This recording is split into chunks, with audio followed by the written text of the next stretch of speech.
नमस्कार स्वागत करुच्ची आज मुख्य गुरुत्वपूर्ण खबर को आपण को दर्शक बंधु एबे एबे आमर हस्तगत होता खबर रही शीत संपर्कित थरुची ओडिशा आहुरी 5 दिन पर्यंत भीषण शीतलहरी जारी रही पाणीपाग विभाग आकलन करिछि। तेबे जानिबा केउ केउ जिल्ला को शीतलहरी वार्निंग जारी करिछि पाणीपाग विभाग एवं आज पाणीपाग उपरे पाणीपाग विज्ञानी मानकर मतामत कौन रही से संपर्क में संपूर्ण विवरण मुझे आपको प्रदान करी से आप निश्चित भिडियो को प्रथम शेष पर्यंत देखिए। जब भिडियो भल लगे तो पाखे लाल बटन दबाई निश्चित सब्सक्राइब करेंगे पाखे आसुवा बेल आइकन बजाइदेवे और ऊपर आसुवा ऑल नोटिफिकेशन क्लिक करके भूलें जहाँफल एभली भिडियो सर्वप्रथमे आपण मान निकट में पहुँच पार। तेज आसतु जाना आज पाणीपाग संपर्कित विशेष गुरुत्वपूर्ण खबर को।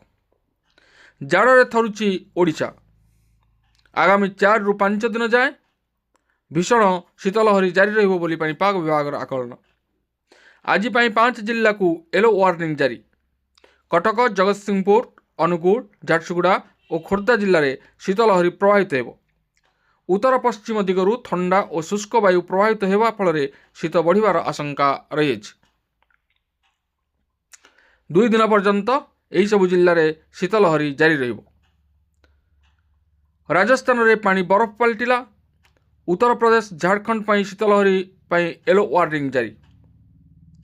एथिसह सुंदरगढ़ पुरी केन्द्रापड़ा जगतसिंहपुर और कोरापुट जिले में घन कुहुड़ी पड़िबार आशंका रही।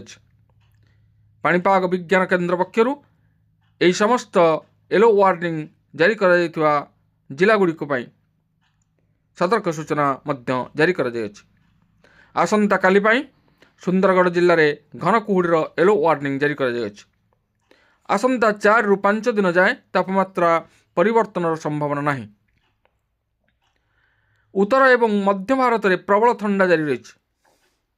प्रबल ठंडा एवं कुहुड़ी अनेक भारतीय राज्यर जीवन यात्रा को अस्तव्यस्त कर।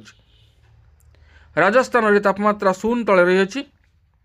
उत्तर प्रदेश एवं झारखंड में शीतलहरी नहीं येलो वार्निंग जारी करिछि पाणीपाग विभाग। राजस्थान फतेहपुर रे तापमात्रा 0 डिग्री तले रही।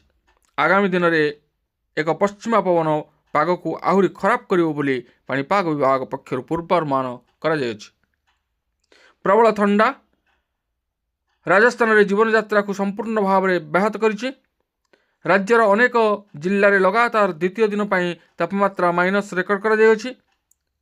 शिकर फतेहपुर एवं पलसाना रे तापमात्रा -4 डिग्री सेल्सियस को ह्रास पाई। स्थिति एभली होइछि पात्र रे रहिथिबा पानी जमाट बांधी जाउछि। राज्य में शीतलहरी जारी रही। जानुआरी 17 तारिख पर्यंत शीतर प्रभाव रहिबो एवं पश्चिमा झड़ प्रभाव में 18 ରୁ तापमात्रा वृद्धि पाइबो बोली सूचना मिली।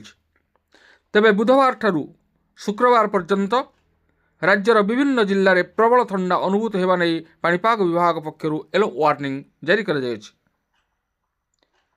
गत 24 घंटे राज्यर सर्वनिम्न तापमात्रा जी उदयगिरी 4.6 डिग्री सेल्सियस रेकर्ड होइछि। सेहिपरि फुलबाणी 7, राउरकेला 7, झारसुगुड़ा 7.2, दारिंगबाड़ी 8, शिमिलीगुड़ा 8.1, अनुगुल 8.8, किरई 8.9, केन्दुझर 9.4, चिपिलिमा 9.5 एवं सुंदरगढ़ 9.6 डिग्री सर्वनिम्न तापमात्रा रेकर्ड करा जायछि। दर्शक बंधु आमे वर्तमान देखुचे लगातार भाव में शीतलहरी जारी रही। तेबे ए वर्षर शीत संपूर्ण नियारा। अनेक वर्षर शीत तुलन में ए वर्षर शीत संपूर्ण लगातार भाव में जारी रही जहाँ जनजीवन को अस्तव्यस्त करुच्ची। ता सांग को घन कुहुड़ी जनजीवन को अस्तव्यस्त करुच्ची। तेबे एहिभଳି भाव में 17 तारिख पर्यंत पाग जारी रहिबो। तापर तापमात्रा बढ़िवार संभावना रही। शीत मध्य कमिबो। तेबे ए थिला आजिर पाणीपाग संपर्कित एक विशेष गुरुत्वपूर्ण सूचना। आज पुणी देखा आगामी भिडियो रे। रहुछि। धन्यवाद।